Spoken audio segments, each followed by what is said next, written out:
Assalamualaikum warahmatullahi wabarakatuh.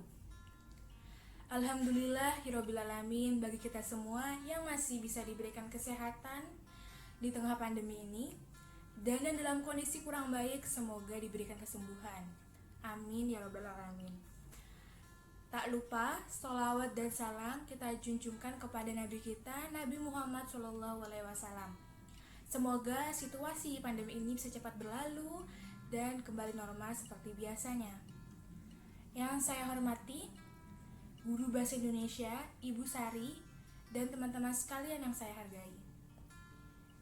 Teman-teman sekalian, perkenalkan, nama saya Dian Aulia Salsabila dari kelas 11 MIPA 8. Pada kesempatan ini, saya akan membahas mengenai kondisi pandemi, yaitu mengenai isu di mana terjadi perubahan pola kebiasaan yang semakin meningkat, yaitu yang lebih kepada suatu kegiatan yang tidak produktif.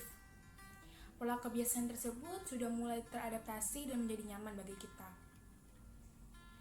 Apalagi sudah berlangsung 8 bulan lamanya.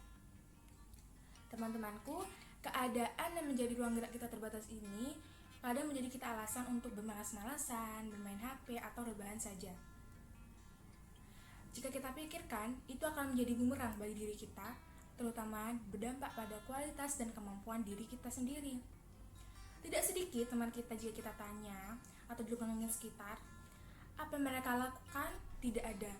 Mereka merasa gabut atau bosan, karena yang dilakukan hanyalah rebahan dan juga istirahat. Ini terjadi karena kurangnya kreativitas dalam melakukan suatu kegiatan baru. Sebagai generasi penerus, tentu kita jangan sampai menjaga kemalasan ini hingga melupakan kewajiban kita, yang akhirnya kewajiban ini tidak terjalankan dengan maksimal, seperti memahami materi pelajaran atau penundaan dalam mengumpulkan tugas. Jika kita mencari referensi baik di YouTube atau di Google, banyak sekali kegiatan dapat kita lakukan, seperti olahraga, memasak, atau meningkatkan keterampilan bidang seni, menggambar, melukis, atau bidang musik, bermain alat musik. Selain rebahan atau istirahat saja ini yang menjadi faktor kita tidak produktif, ada juga bermain HP. Bermain handphone ini menjadi candu bagi kita. Dikutip dari suara.com, ternyata smartphone dapat mengurangi daya tangkap otak. Kenapa kok bisa? Karena otak kita terlatih untuk tidak menghafal sesuatu dan terbiasa mengandalkan smartphone. Akhirnya daya nalar kita pun juga berkurang.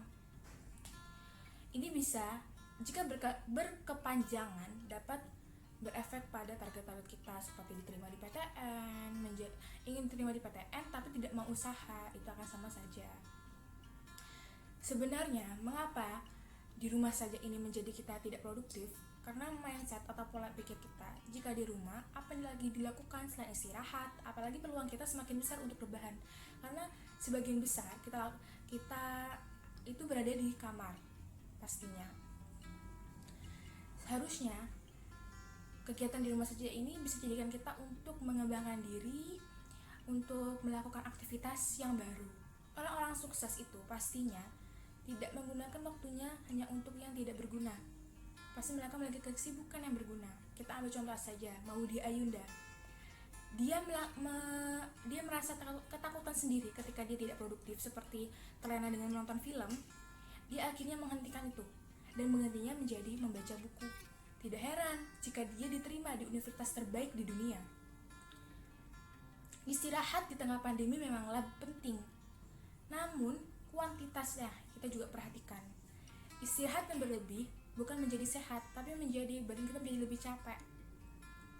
Hal ini mengakibatkan kita untuk rebahan terus-menerus. Seharusnya yang kita lakukan adalah olahraga, karena kebugaran jasmani kita sedang terganggu. Jadi jangan merasa bangga jika teman-teman kita sama-sama merasa sama loh, aku rebahan juga. Jangan seperti itu. Dengan demikian, jangan jadikan alasan di rumah saja ini menjadi alasan kita untuk tidak produktif.